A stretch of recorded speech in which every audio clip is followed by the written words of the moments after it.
Hello, friends, and welcome into the Cowboys Report. I am your host, Tom Downey. There's been some more Cowboys moves. Some you'll like, some you won't like. So we figured what perfect time for another live video on the channel today. We're going to run you through all of the moves that have happened for the Dallas Cowboys, discuss why the Cowboys might be doing this, and also what else they could still end up attempting to do here on today's show. We begin with Anthony Brown. This is the one you guys might not like too much. Anthony Brown is back as a member of the Dallas Cowboys on a 3-year, $15.5 million deal. Now, I want to emphasize this part in particular.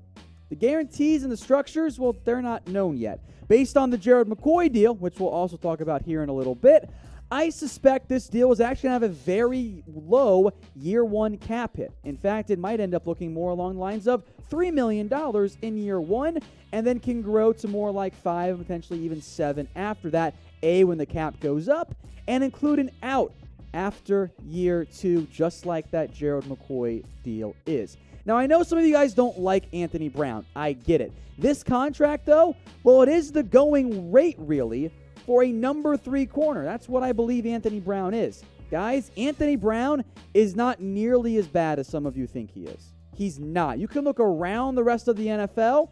It's not pretty. Now, is Anthony Brown a number 1 corner? Absolutely not. Maybe he's your number 2. Maybe he's your number 3. I'm going to go ahead and cross off C.J. Goodwin at this point. We know that Byron Jones is gone. Awuzie, Lewis, and Brown, that's some awesome corner depth. The issue is that's not a number 1 guy. You might even argue you don't have a true number 2 on there. But Awuzie, Lewis, Brown, you could do a whole lot worse. I've seen teams do a whole lot worse at the cornerback position, but it's not enough. That's the thing for the Cowboys. The Cowboys got depth. I feel good about the cornerback depth. My issue, who do I cover the team's opposing number 1 receiver with? So grade the signing for Anthony Brown. A, B, C, D, or F. It's not an F. I know, I'm sure we'll see some Fs here in the comments section. But I think this is more of, maybe it's a C grade. It's fine. I don't think it's even elite value for Anthony Brown unless the guarantees are like 0, which is easy to get out of, in which case, okay, now we can talk about here. I think it's more of that C+, maybe a B- range here. I see your votes coming in. I see mostly C's and B's. The Anthony Brown move, it provides you depth. Another cornerback move that we'll get into here in a second also maybe prevents you from absolutely having to make sure you spend your first-round pick on a cornerback. But regardless of these deals, I still think corner is a need for the Dallas Cowboys because I don't have a number 1 option. I need that if I'm Dallas. And we got some deals for you guys today as well. Cowboys hoodies are on sale up to 25% off. I think I might have seen one of them even above 25% off. Yeah. Head over to chatsports.com/Cowboys hoodie. That is chatsports.com/Cowboys hoodie. Oh, by the way, it also includes some quarter zips that are on sale as well. That's 25% off at chatsports.com/Cowboys hoodie. It is a fantastic deal for you guys out there. 25% off chatsports.com/Cowboys hoodie. We just got that in the chat. Thank you, producer Brett, for making that work. Now, the other cornerback signing the Cowboys just made, Maurice Canady. Now, Canady signs on a 1-year deal. Now, we at this point do not know the exact details of how much money, how much is guaranteed. It is what it is. It's going to be cheap. And again, if you're trying to answer the question of, well, how do you replace Byron Jones? You clearly haven't done that with Canady and Brown. That's a silly path to try and take here. But you weren't just on the verge of losing your number 1 corner. You were on the verge of losing your number 4 in Anthony Brown, / maybe your number 3 if that's the route you want to end up going, and your number 5 in C.J. Goodwin. I think Canady might fulfill that number 5 cornerback role and will provide some added depth on special teams. He's done that a lot for in the NFL. He's played for the Jets. He's played for the Ravens. He hasn't played a lot. Now, he's been a spot starter at times. This past year, he played the most, but the Ravens also cut him. If you are viewing this as a pickup for depth at corner, some spot playing on safety, as a young guy maybe with some upside in special teams, well, now it makes sense. You're not banking on Maurice Canady to be your number one guy. If you are, I mean, you're an idiot. I don't think that's even what the Cowboys are doing. I don't think that's what you guys would think this is either. But filling out the back end of the roster, that has to be done too. Now, maybe the order isn't ideal, but if Canady signed cheap, who cares about the order? So Canady now, for the time being, he's CB4. You, as we'll get into, cut Donovan Olumba, by the way, today. I know, kind of crazy, right? Chris Westry's still there, DJ White, Deontay Burton. Those guys are under contract. So for now, at least, you actually got a lot of bodies. Now, only 3 of those guys, maybe 4 if you include Canady, are actually worth playing at this point. That is worth mentioning. So Canady comes in with a variety of roles in his background as a corner, as a safety. He did grade out very well on PFF. He didn't play that much. I wouldn't put too much stock in that because it is a limited sample size. So Canady and Brown, they both come in. I think for the latter there, for Maurice, you're looking more of a special teams depth option. Let's bring up this question then. For you guys watching, type your votes in here. B or W.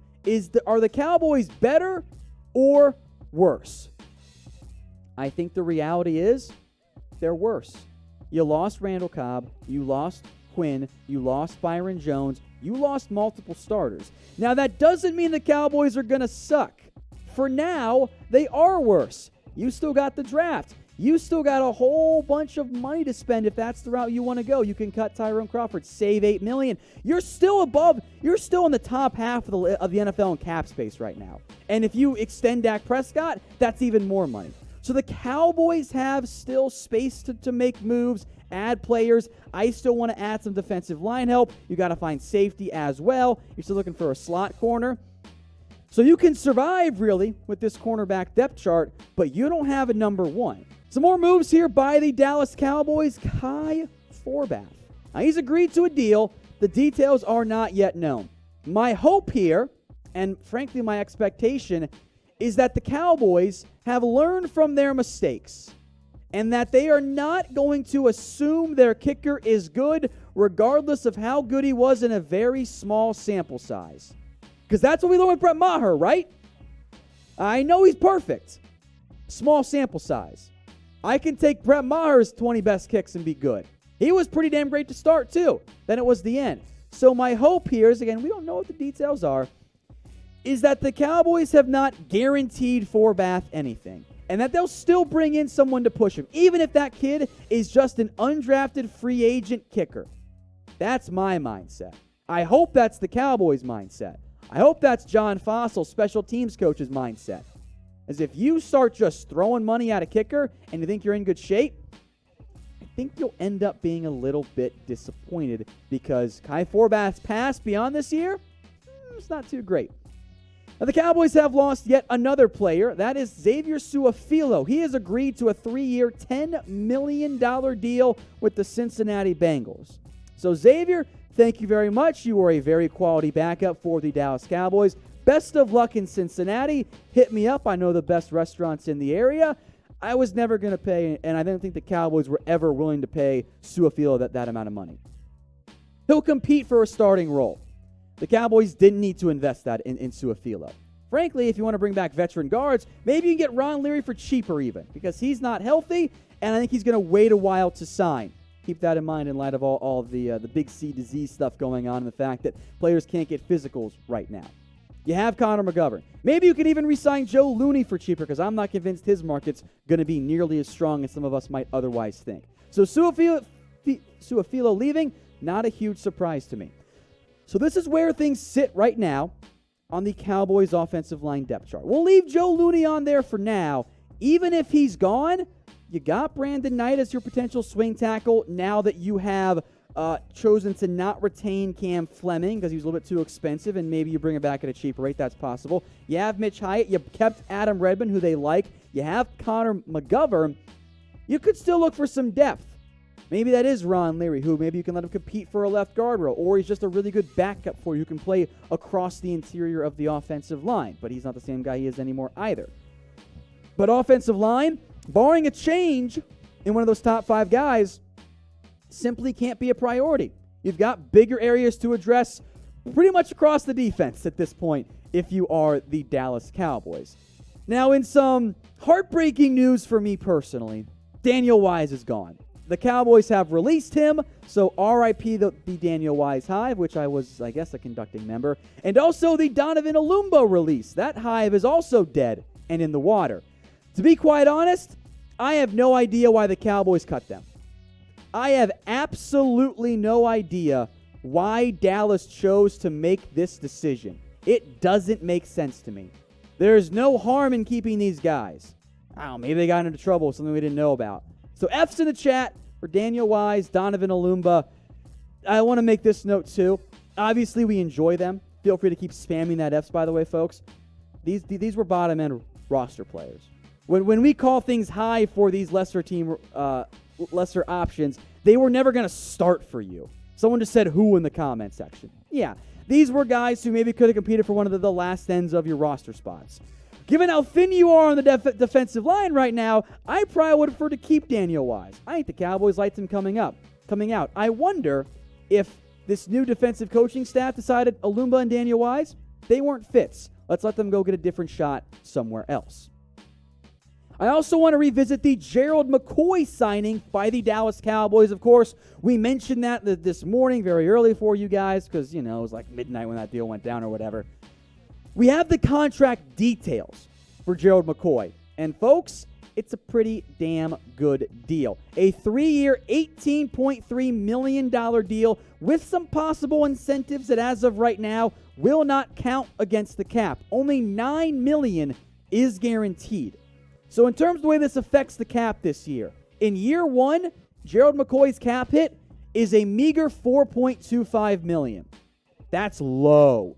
You are not going to have an easy time finding a player of McCoy's caliber to sign for that little. Helps that he's an older player and is getting up there in his age. 2021, it's a $6.75 million cap hit.